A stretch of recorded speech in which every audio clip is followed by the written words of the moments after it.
Well, good morning to everybody. Blessings on your life. It's another day that the Lord has made, and we're going to rejoice and be glad in it. I was taking care of a few housekeeping items, and so I'm a bit late on today. I I'm I'm undecided on whether or not I want to do a communion message, um, or if I want to uh, teach a message because it's Black History Month. They give us 1 month out of a year, and so I want to be a part of that because it seems like um, we've all grown accustomed to it, and we gravitate to Black History Month in the month of February, um, or it is the month of February. I'm really itching to teach this message. I almost want to say preach this one. It is not my title. It was from a wonderful preacher from way back in the day. I don't know where he's at now. His name was it was either Bishop McKinney or Bishop McKinley. I can't remember, but he preached this message titled "A Cushite with Rotten Rags." Man, I don't remember the message. I remember the title. This had to be maybe 20, 25 years ago when this message was preached. And because it's Black History Month, I am going to, as we do refried beans, I'm going to bring that back and do my rendition of a Cushite with rotten rags because it's Black History Month. But this would help a whole lot of people. It would be applicable to not just Black people, but for all colored or non-colored, however you want to put it. All people they can glean from this particular message. So I'm really itching to preach that. I'm going to deal with three things as it relates to housekeeping before February ends. I got a chance to get just about everything I wanted in January. January's theme was unlocked in 2024. February, I want to deal with Black history, um, and I want to do communion, but it's going to be communion related to history. I want to do the 14th Amendment. And today I'm going to deal with a little bit of um, um, what was it that we had? It was affirmative action. Affirmative action. I want to deal a little bit with affirmative action. And so this is kind of where we're going today. I do have a message. And if you look behind me, my backdrop is with a friend of mine, my imaginary friend, and he's got some cards in his hand and he's doing some magic tricks. And so today's message is entitled Abracadabra, but I want to deal with it from the standpoint no more magic, no more magic. I think the magic is killing us from a spiritual standpoint and from a practical standpoint. I want you today to I want you to share this message. I want you to tell a neighbor, a friend, an enemy, if you have those as well. Everybody needs to know. Everybody needs to be redeemed. They need to know that there's some good news, and that there is a Jesus that loves them no matter where they are. So I want you to share this message. This message will contain some sensitive content. And as you all know, that I am face to face, so I don't pull back too much. I kind of tell it like a TIE is, right? And it's my platform. It's my conviction, but I believe that there's a lot of truth to it. Um, just like the the Cat Williams thing. And I know that they got a whole lot of things going on with him right now, as it relates to his life being threatened and all that stuff. I will say this, and this is just a sidebar. If something happens to Cat Williams, it's going to happen to him because he told the truth. Martyrdom comes to people that speak the truth. Now, I'm not a Cat Williams fan, none of that kind of stuff, but I listen to the uh, podcast or the Shay Shay thing about Cat Williams and the things that he shared about the industry, Hollywood.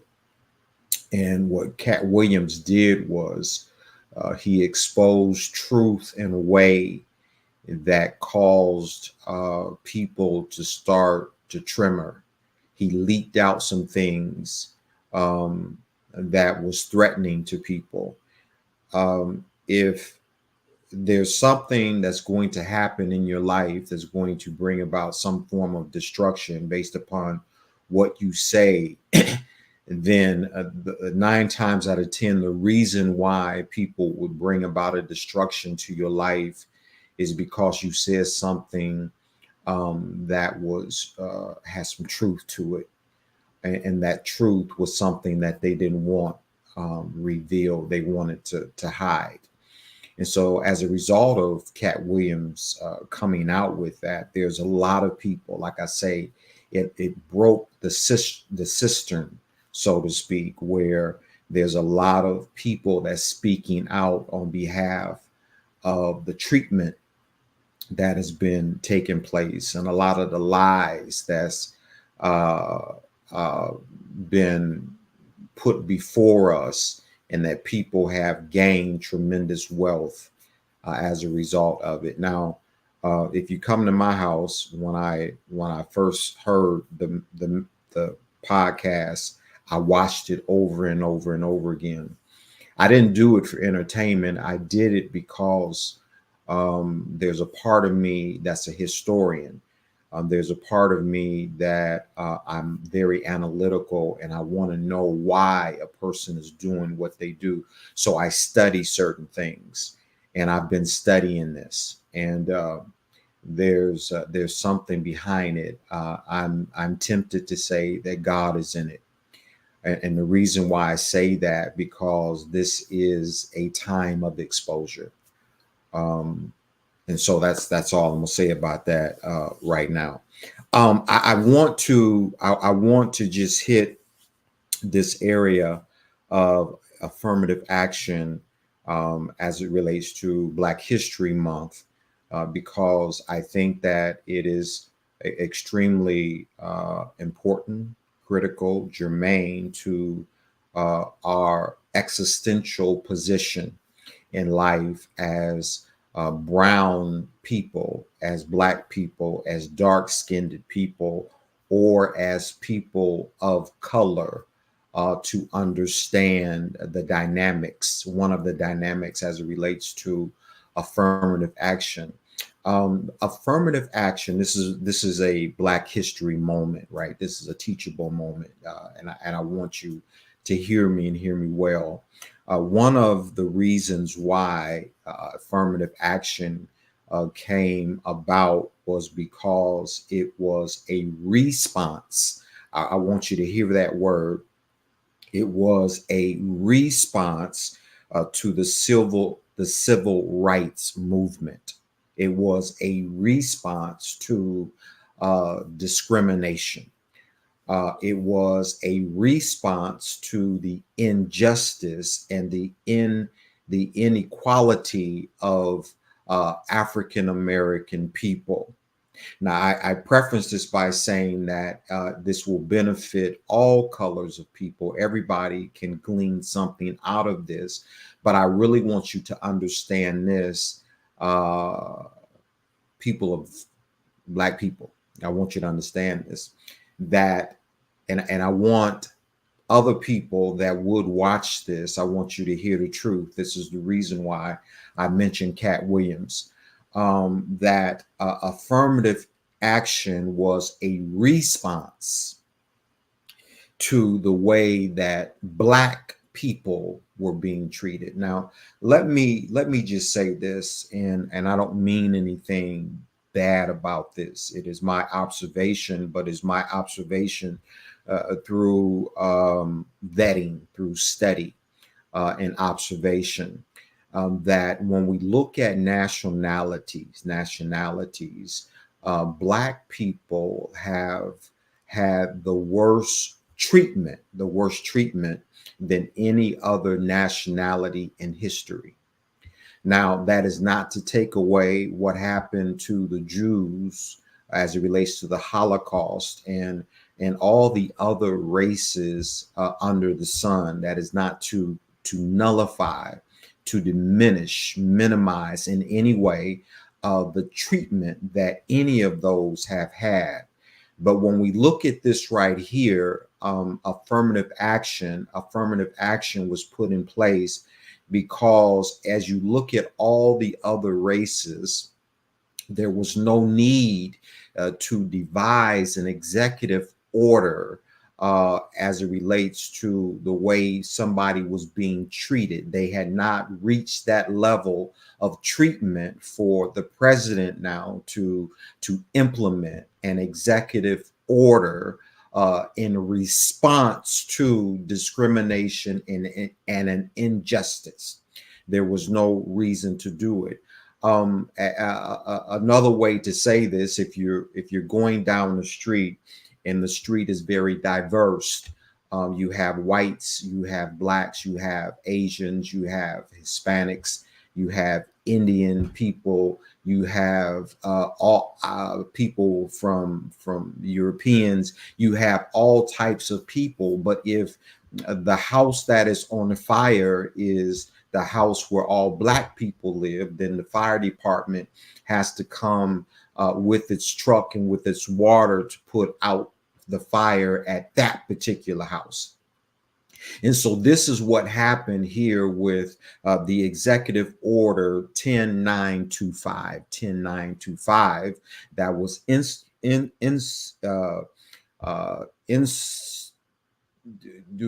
do I say it was instituted. It was, what's the word I want to use? It was implemented. It was implemented in 1961 by President John F. Kennedy. But again, I want you to stay focused and hone in on the fact that it was a response to what was happening to African American people. Now, let me just give you a little historical fact as it relates to that. And then you can take this and study it or spit it out or do whatever you want to do with it. Because this ain't going to be just to lift Black people up and say, you know, woe is us, and y'all shouldn't have did this, and you need to give us, you know, 40 acres and a mule and all this stuff. No, but I'm a balanced person. I'm a balanced person. And so when we look at this affirmative action, I will be the first one to say that when a person needs a pickup, pick them up. Some people can't get up. Some people have been victims of systems and structures that has been put in place that is beyond their ability or beyond their power. And that's the reason of the initiative and the order from 10925 that was implemented by President John F. Kennedy. And so when he done this, it was something to bring about a disparity balance, because there was a dearth, if you will. There was such a big gap, and they needed to close the gap in order to bring about some form of inequality to Black people. And so as time went on, because this is the corruption, I dealt with that a little bit on last week, and I always have it sprinkled in the messages that I preach, but I preach it with balance, and that's my opinion. But when you look at this over time, there was another president that came in, President Johnson, and Johnson wanted to tweak. He wanted to make a modification, if you will, to the executive order of John F. Kennedy. And it has always been, in my opinion, the corruption that Black people have had to deal with. Now, I want you just to hear me out, because what I'm saying is like the Cat Williams thing. You may not like it, but there's a whole lot of truth that's in it. So what happened was President Johnson, when he came, he said, let's tweak this, revise it a little bit, and let's make sure that we incorporate contractors. And it goes on and on, because you know it's always when they put something in place to bring about an equity for the inequities of life, the disparities of life, and when you have people of different persuasions and they have power, they're going to figure out a way to make it work to their favor.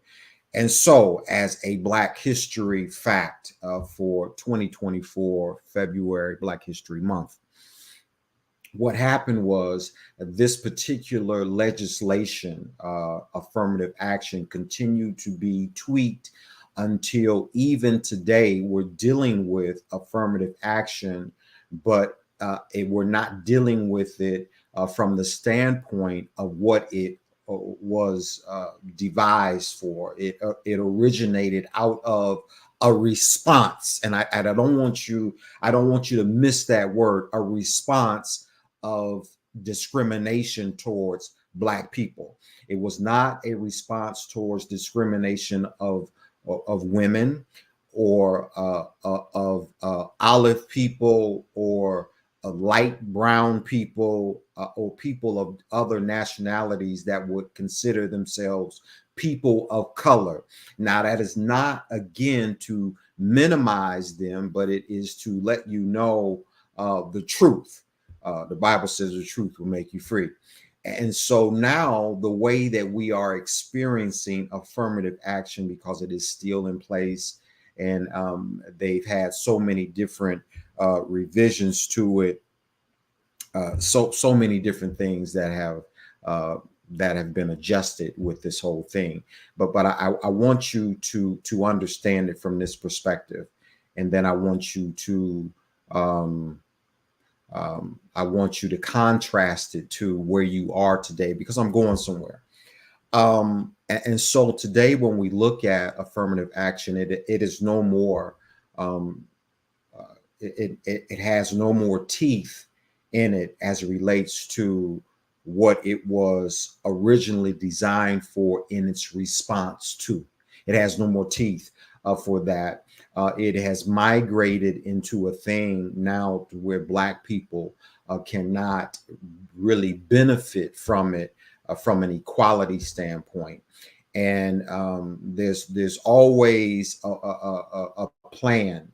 There's always some type of corruption in it. Now, this corruption is positive and negative, because there's always somebody trying to figure out a loophole.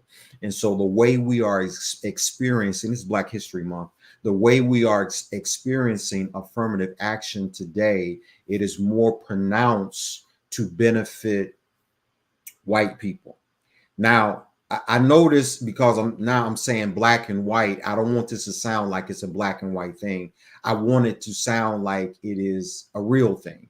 But I'm gonna try to help it along the way.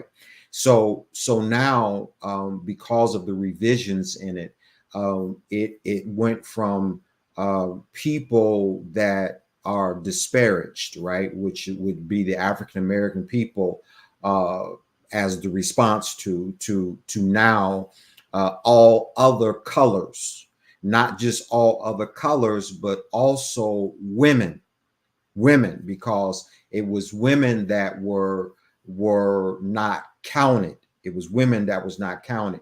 Now I'm gonna deal with that later on this month when I deal with the 14th Amendment, because that's a big thing, and that's where a lot of the woman's movement is going. Nothing wrong with it. I'm not saying that, but I'm just trying to show you the evolution of how things started and where they are today. So the beneficiaries of affirmative action, when we look at it in 2024, is really not towards Black people. One of the reasons why it's not towards Black people is because of Black people. It's because of the behavior, the actions, the inability for us to be to conquest, to apprehend things that have been put in place. We don't know things that have been put in place. We don't go after certain things that have been put in place. We don't position ourselves for certain things that have been put in place. Now, I'm not saying that carte blanche. I'm saying that as a general observation at large, or over the canopy that's over most of it, is that most of us don't understand. We don't know what affirmative action is, what it was designed for, and how it was supposed to benefit us. There are other people that have been read and studied, and they are also powerful people that are not our color. And I'm talking about white people now, the way that they found a loophole to do this, because white men didn't see that there was an error. They did not see that there was an error, no matter how many Blacks they hung, no matter how in unjust that it was, the injustices, or the injustices, unjust, you all know what I'm talking about. No matter how that was, a lot of the views from white males was that I don't see anything that's wrong. So when they legislate the things that do show up that are wrong, because there are so many of us, so many of them versus the population of us, 12 to 13%, they can figure out ways to get around it. The biggest beneficiary, and I'll get off of this point, is that they are still benefiting as if affirmative action was never even put in place. I'm going to tell you why or how. The way that they do it now is that they hide themselves behind businesses that they put either their wives, white wives, or their daughters, white daughters, in the faces. So they take out the LLCs, they take out the businesses, they open up the businesses and all that, and they do it in their names. Why? Because they figured out a loophole that the discrimination piece also hits females. It hits women. It's a part of women, but it was never the original design as a response to women or the inequality of women. It was for the inequality of African American people, which was male and female. So today, the way we are experiencing affirmative action, we're experiencing it in a way where it has not benefited us heretofore, and probably will not, because at this point it has lost its strength.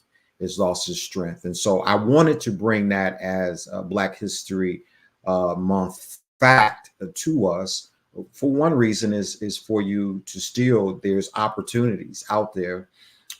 It's not readily in your face. They don't talk about it, but it's still available if you would pursue it. It is still available. So that's that little piece right there. I want to today, and I'm giving you truncated pieces of this for the sake of time. Our message today is entitled Abracadabra. And I'm saying that because, again, I am a man and a minister of balance. And I want to balance out what I just said about affirmative action. And I want to juxtapose that to where we are today. And now it's going to get a little tight, but it's going to get right. It's going to get a little tight because I am a proponent of African American people, which my people, I'm not ashamed of that, but I want us to excel. I want us to be strengthened, and I want us to go to the top. I want us to get all the things that are for us. And so a lot of the reason why we can't get that is because some of the habits, the actions that we do. And so I want to deal with something here. Let me just say this before I do. Um, I studied a lot of African American history, being that my doctoral work um, bridged African American studies, or Black church studies, if you will. And so there was a lot of material that I was exposed to historically, that is not readily presented, right? I was talking to my daughter, my daughter and my granddaughter the other day, and my granddaughter is being uh, elevated. She's going next year. She's 14. She'll be 15, ninth grade, and they're putting her in all advanced or honor classes because she's a chip off the old block. Just kidding. But one of the subjects that she's being advanced in is history. And it was interesting to me because when they were telling me about it, I said to myself, I said, myself said, huh? I said, how is this going to play out? Because I'm an educator, and I'm an educator on the highest level, one of the highest levels. And so from a historical standpoint, I know the curriculum that is introduced and taught in the school system. So I'm curious about that. I'm saying that because I'm going to be giving my granddaughter some history about herself and history about America and other places that she's not going to get in the schools. They're not going to present it in books. They're not going to present it in literature. The presentation just will not be there. And I want to arm her with this from the position to perhaps even challenge. There was a gentleman that was born in the 1800s, 1830 something, 1834, somewhere in there. His name was Rufus L. Perry. Now, I know most of you have not heard of him because back then, Black people were not notable. He was a notable Black person. He was a journalist. He was a historian. He was a classical scholar. His work was scholarly and peer revered, or reviewed and revered. He was there was just he did a whole lot of things. He wrote a book, and the book was called A Cushite, or it was The Descendants of Ham. You can check it out. I think you can get it on Amazon still. I got the book and I ordered it, and it came to me in paper form. This is how much they appreciate this kind of stuff. When you see it, you may see it in book form now. I'm not sure, but it's called A Cushite, and that's the title, A Cushite or The Descendants of Ham.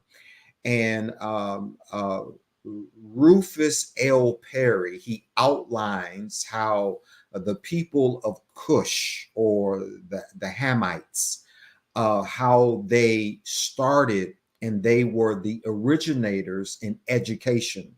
They were the originators in science development and the arts and in math and all these things now that people of color have been dumbed down to say that we cannot excel in those areas. Well, I want you to know, and this was pre-biblical, okay? This was pre-Bible, meaning in antiquity, that the writers were not writing this in the Bible. It was not. So you have to go from a historical standpoint and go back behind the Bible to start to study the Hamites and the Cushites and all that. When you look back, you can see their work. Even when you look at a lot of the old artifacts and stuff like that, the old statues and the artwork that was done, and you'll see these images, big statues of men that were renowned and their noses were cut off and all that. That was done so it would never be etched in stone that Black people were ever prominent. But when you look back and you look at the things of Egypt and you study the Egyptian culture and all that stuff, that was done by Black people. The pyramids and all that stuff, that was erected by Black people with the help, some with some supernatural help, and I'll talk about that at another point, because there was some angelic assistance that went on with that. But for the most part, in that region, those people were dark people. And so they had to have been mathematicians. They had to have been scientists. They had to have been very intelligent people. That's my point.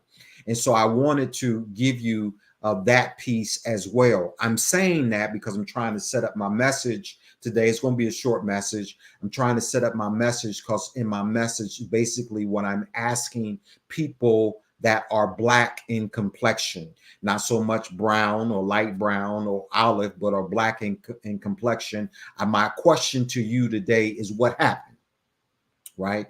And so my title is Abracadabra. I told you I'm gonna bring about a balance to this whole thing. So we look back at how things were, and then we look at how things are. There was an evolution. And when you really look and study the evolution of what happened, it was because of the division amongst Black people. From way back then, there was division, there was jealousy, there was spite. And so as a result of that, we started, the division started to be so pronounced that we started to lose our strength as a people. So two things here. One was because it's in our blood. It's in our blood to attack.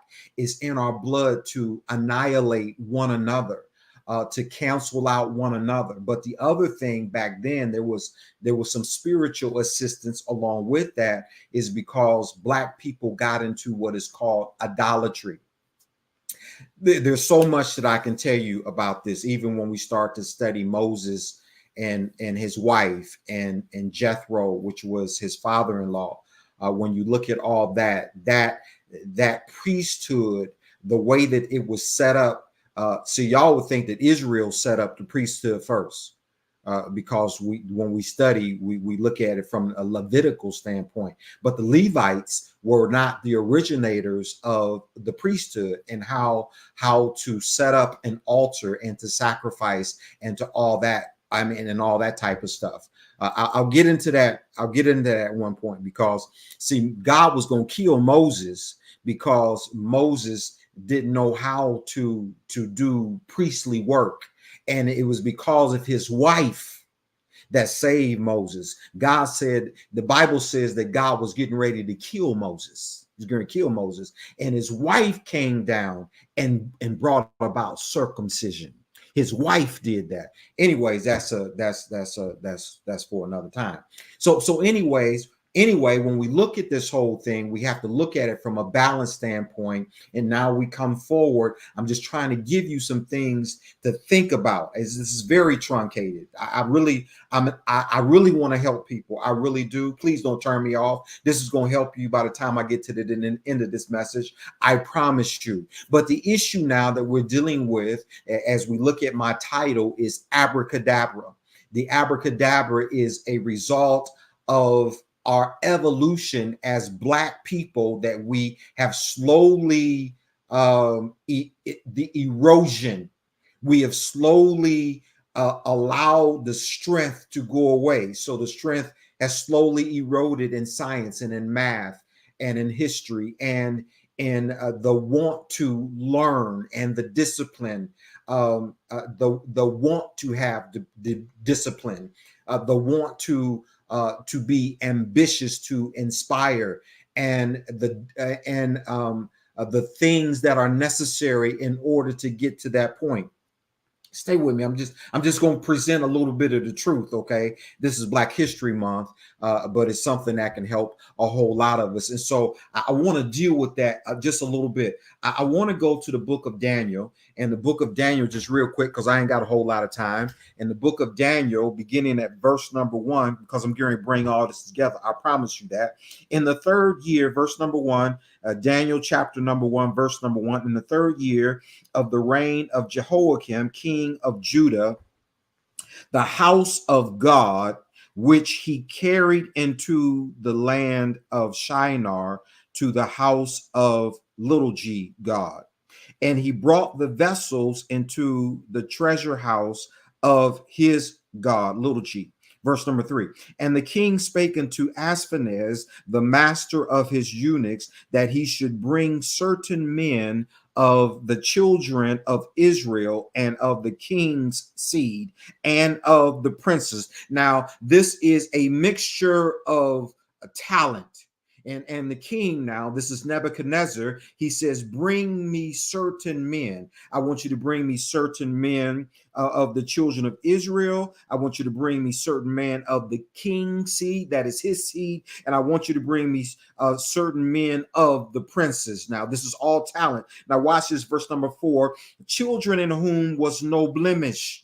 Children of whom is no blemish. Now I'm talking about Black people, but I'm going to the church as well, because y'all know how I do it. Watch this. Children in whom was no blemish, but well favored and skillful in all wisdom. What happened to y'all Black people? What happened to you, church? And watch this. And cunning and knowledge and understanding science. I really want you to get the book.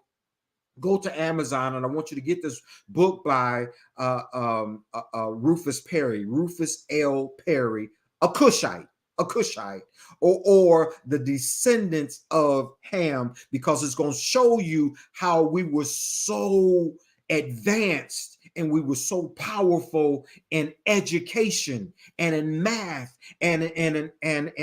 and all science and in all that stuff. Look at what the king wants. Look at what the king is looking for, and look where he got what he was looking for from. Now watch this. He says, bring me men of wisdom and cunning and knowledge and in understanding science, and such as had ability in them to stand in the king's palace. I want to know today, how many of us are able to stand? What happened? It's a time now where it's all about abracadabra and magic. I need affirmative action, because affirmative action is going to give me a check every month. Affirmative action is going to give me a coupon where I can get so much food, because I got 1 baby and 2 babies and 3 babies and 4 babies and 5 babies. I want abracadabra, because I don't want to go out and work no more. I don't want to go to school. I want to learn. I want to just be on mama's pap.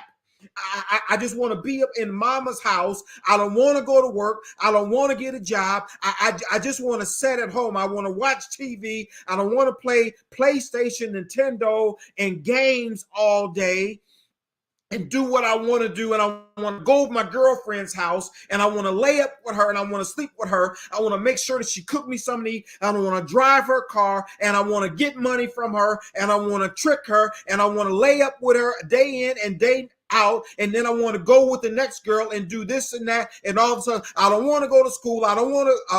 I don't want to trade. I don't want to know nothing. I want to be skilled. I don't want to have wisdom. I don't want to be cunning. I don't want to know nothing about science. I don't want to know none of this stuff. All I want is abracadabra.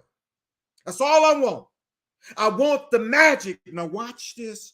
Watch this. He says, of science, and such as had the ability to stand in the king's palace, and whom they might teach the learning of the tongue of the Chaldeans. I want to know to the church, and I want to know to Black people, especially you men out there, Are you able to be taught another language? Are you able to be taught a skill? Are you able to exceed? Are you able to excel? Now, watch this.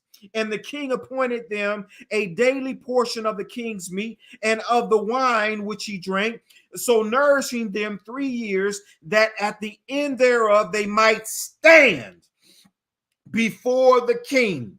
Now, this is the king now giving them everything that he wants them to have. It's the same thing as Yale. It's the same thing as Princeton. It's the same thing as the Ivy League schools and all that stuff. They want to train you when they get finished with you. They want you to come and work for them. They don't want to train you to think for yourself. They want you to train you in the things that's going to benefit them. Train you in the things that's going to make them more money, not you more money. Now watch this. Watch this. I'm coming for you today. Verse number 6. Now among these were the children of Judah, Daniel, Hananiah, Mishael, and Azariah. Now these here were these were their Israelite name or their Hebrew names.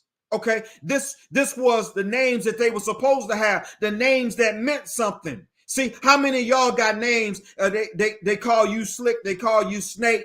They call you all these different names now, label you, and you start acting slick. You start acting trickster. You start acting like a snake and all that. Big dog, monster. You know, all the different names that we got.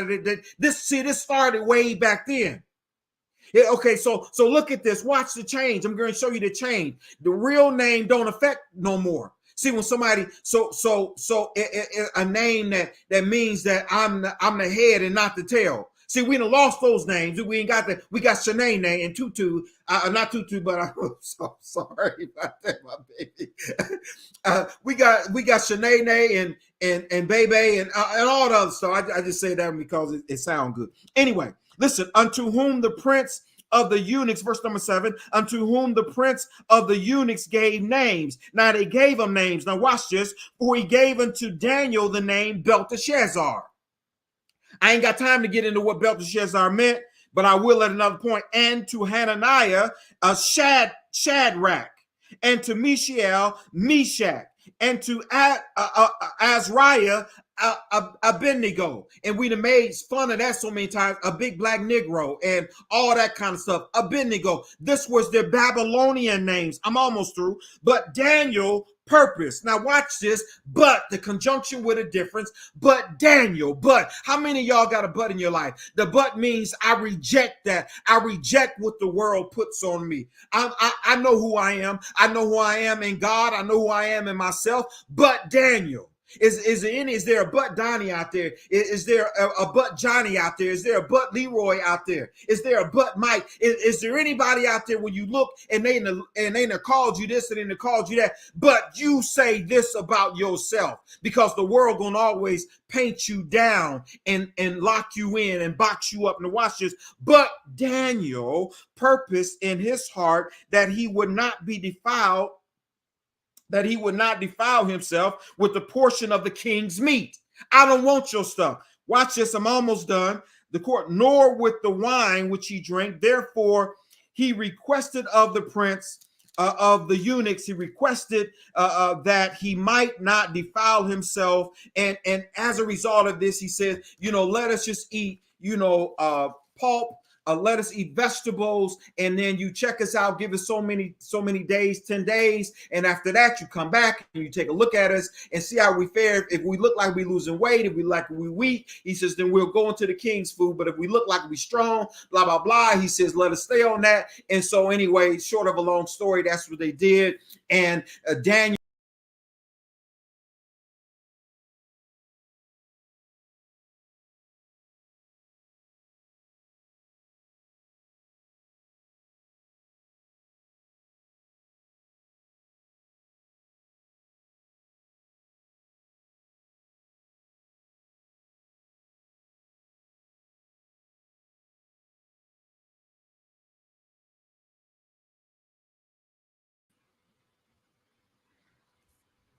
Are you still there? I lost everybody for a minute. So anyway, Daniel and his posse, I hope that I'm still showing up. It's still showing that I'm running here. So Daniel and his posse, they refused, and they had, my point I'm trying to make to bring the balance to it is that the church, which was Daniel and his boys, they had what the world, which Nebuchadnezzar represented, the king. It's what the government is asking for. It's what jobs are asking for. It's what CEOs are asking for, and all that. They had what they were asking for.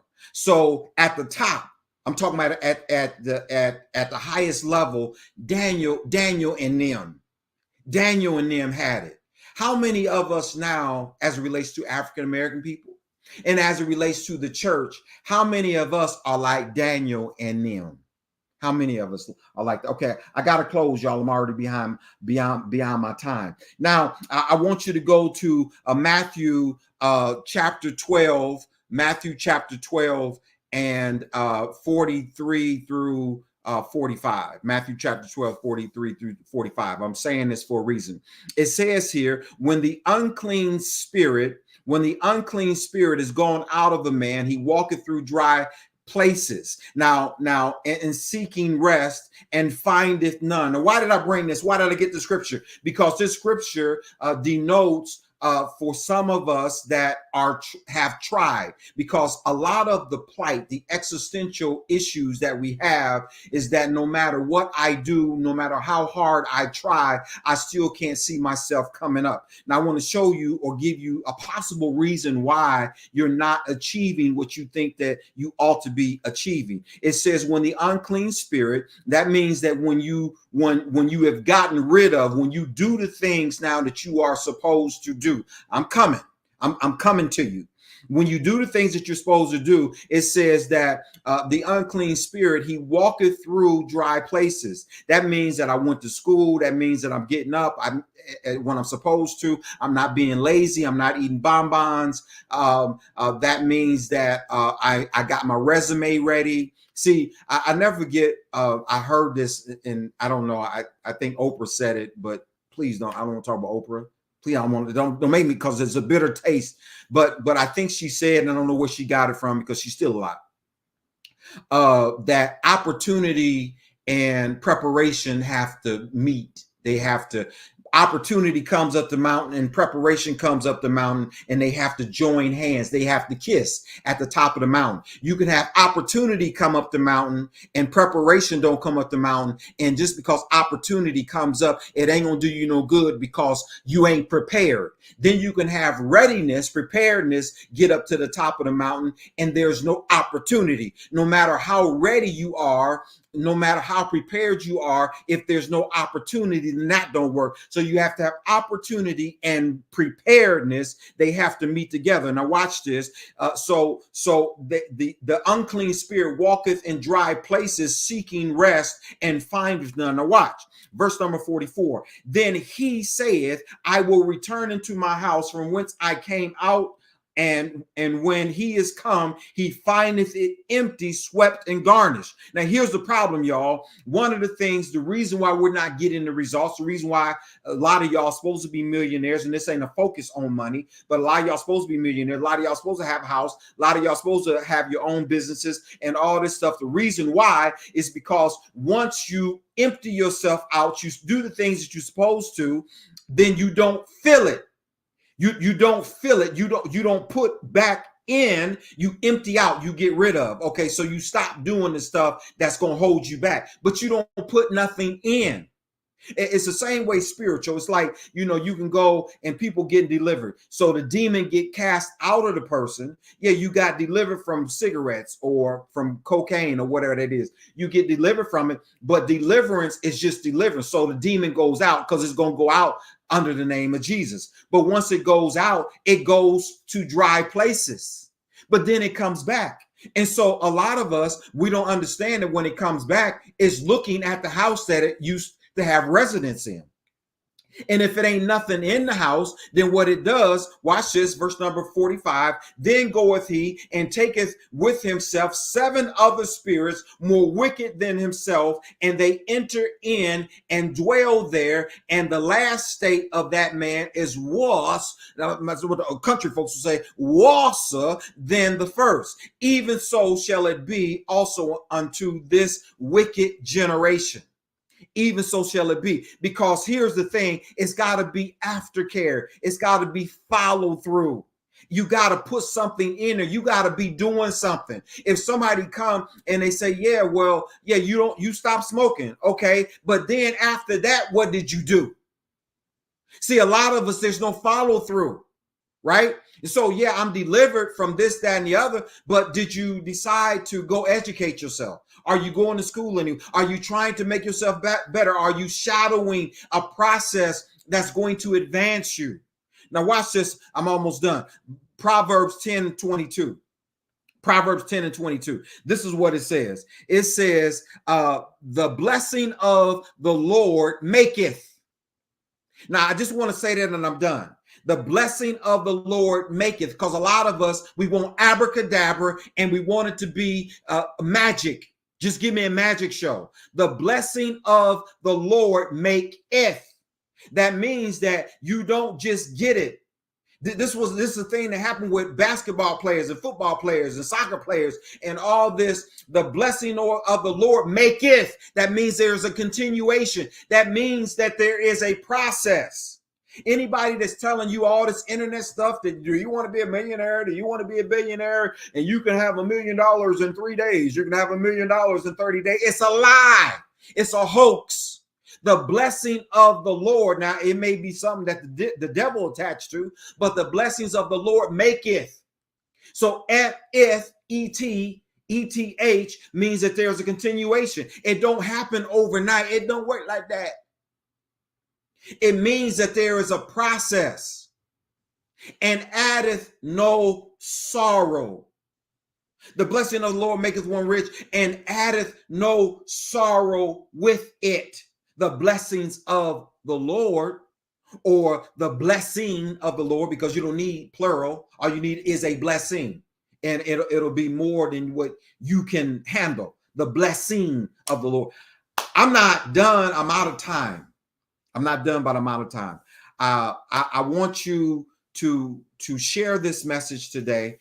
I want you to meditate on this message. I know we had a little glitch. And again, they keep on telling me about Apple. And maybe I got a bad machine. I don't know. I am so sorry, because this thing keeps on doing this to me. And I know the content is rich. And I know I'm going fast because I'm covering a lot of material. I got to get a gallon into a pint. But I'm teaching you or preaching you, giving you a message, and I'm trying to be a bit thorough. I'm not like maybe a presenter that's going to give you a 20-minute sermon and it has no meat to it. It has no teeth in it. Okay, I'm giving you stuff that I'm bringing you from the rooter to the tutor, and I want you to really think and grab this stuff and be better by it. Be better by it, because it will make you better. I am Dr. Donnie Eatman, and I'm the face of Face-to-Face Ministries. Remember this, men and women of God. Your quality of life is getting better and better and better. And because of that, you're going to live and not die and declare the works and the will of the Lord for your life. The Lord loves you. I love you too. The Lord loves you so much more. I want you to go in his strength today. I want you to go in his speed today. I want you to go in his love today. I want you to go in his grace. Share this message, please. Share it and tell somebody about this. They need it. This is a historical, Black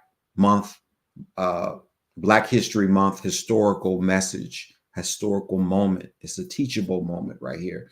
I promise you, if you latch on to this and you really hear, not just listen. Listening is physical, but hearing is spiritual. If you really hear what I'm saying, it will help you to do better. Put any questions or comments or concerns. You can put that either in the chat, or the description has my email. You can always send me an email if you want clarity on something, or if you want to or you want to be helped. So do that for me. I want you to be blessed on the day. It's a wonderful day. It's a glorious day. Be blessed. Have fun. Enjoy yourself. Enjoy your family. And remember that God loves you. And I love you too. Be blessed. Shalom.